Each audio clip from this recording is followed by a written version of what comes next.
Ang kanitong diskarte talaga na pagplastering yung pahid ba o kiss-kiss pahid kung tawagin. Talagang ano sa kanilang lugar, uso talaga. Hindi na sila maglabay-labay pa o pitik-pitik ba. Kasi hagis lang. Hagis yung pahid. Pagkatapos sila makuha yung ganyan mabuon lang, gagamitan nila yan ng panghagod na mabilisan din yung barak tawagin. Ito mga technique pa simple lang yan, slowly but surely. Ang halo kailangan maganda lang din. Ano? 'Di ba?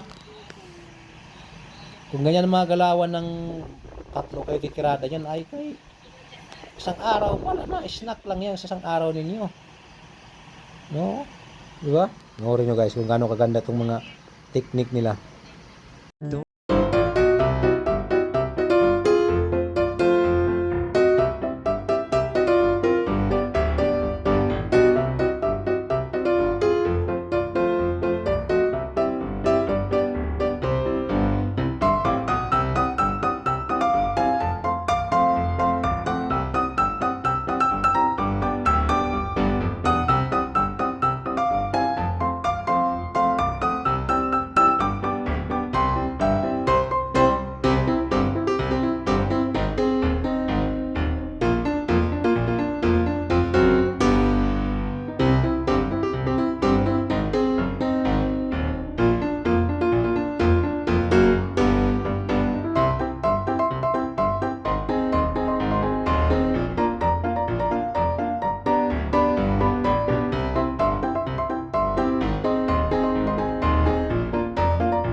Meron siyang DIY na rodila kung baga na mahaba para pang hagod niya diretsuhan na.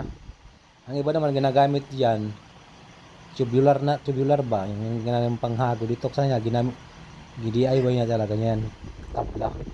Kailangan diretso yan ha.